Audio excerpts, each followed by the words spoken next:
As soon as you are able to add groups to a report, you can then add summary fields that will do some mathematical functions for a particular group. So if we take our report RPT customers group, which is currently grouped by the income range, which means it's quite a few pages before the group changes, what we're going to do firstly is go back into design and change the grouping. So we need the group and sort option, and we'll change this group so it groups on the person's last name. What that will do will enable us to have a more frequently occurring group so we can see that our mathematical functions are going to work. First thing to do here is to remove the yearly income from that last name header, add existing fields and put the last name in there. I don't need the label because I know the grouping is on the last name. Tidy up our little field and use format to make it just that little bit bigger and bold. Then when we go to print preview, we find the Adamses are first, and although there are a few of them, there are only 4 pages, unlike the income groups where there were hundreds of pages. And then we have Ajbonil, there's only 2, Alan, there's only a handful, Albright 1, Alexander, there's a few of those surnames, but again it'll only be a number of pages, not hundreds of pages. And then we hit the Allens. So now we have a more often group. Let's have a look how we could add in some mathematical functions. We may wish to count how many records are in a particular group. We may wish to sum one of the field values, perhaps number of children for a particular surname, perhaps the total sales for a particular surname. If we were to add in to our data, total purchase YTD, we add that into our details section, and we take the label it gave us, and we can either delete it or cut it, and then paste it into the header. Notice that I selected education before I actually pasted. Because I did that, the label appears below. If I didn't select anything, it would appear right at the top left-hand side of this particular group, which means I have to go looking for it. It does mean I need to just resize the bottom slightly, but that's a bit better than looking for the actual label. So print preview, I now have the total YTD.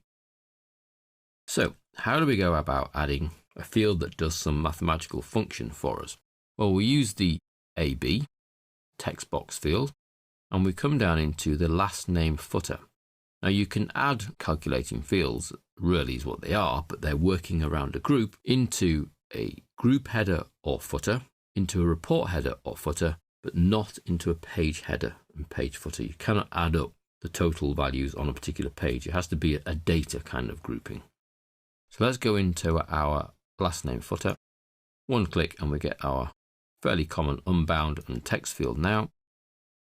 Now in the unbound box, if I want to find out how many people are in each surname group, then I could just do a count equals count of, what about the last name field?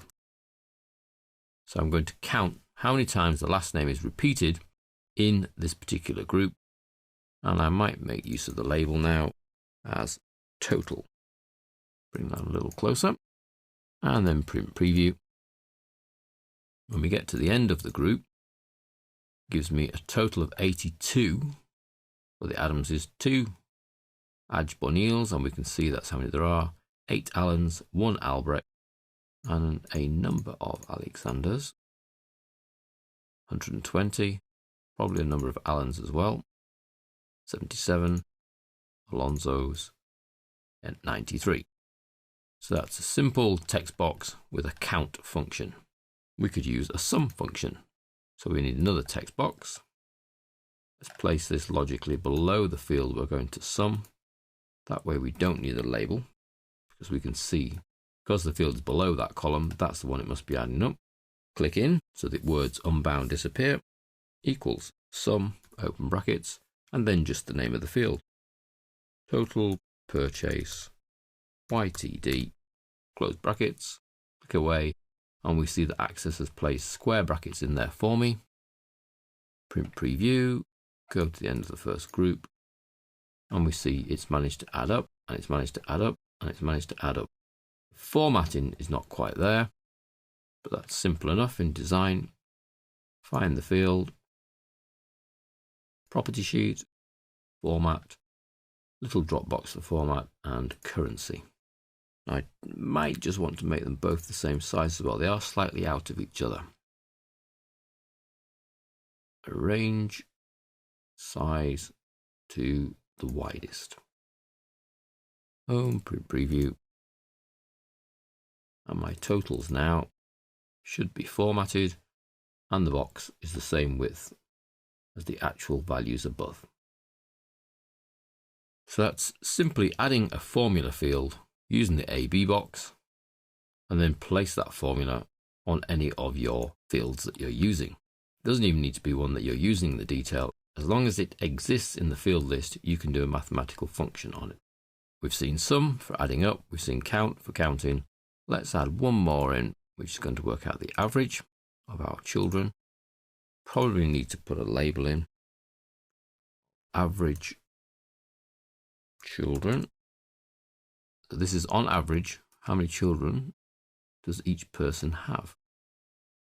Click in, I'm ready to type, equals AVG is the function in Access for average.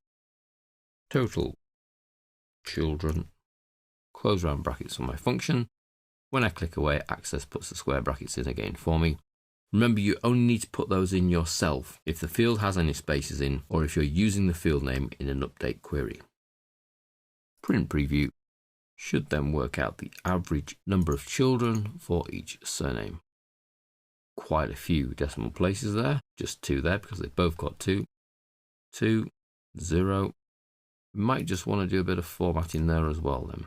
So we choose the field, property sheet, format, and let's go for a standard number with 2 decimal places. Print preview, and now it's 1.93, 2.00, 2.00, 1.91. So it's 2 decimal places there as a standard number. So sum, count, AVG, all quite happily work in either the last name footer, the report footer, the last name header, or the report header.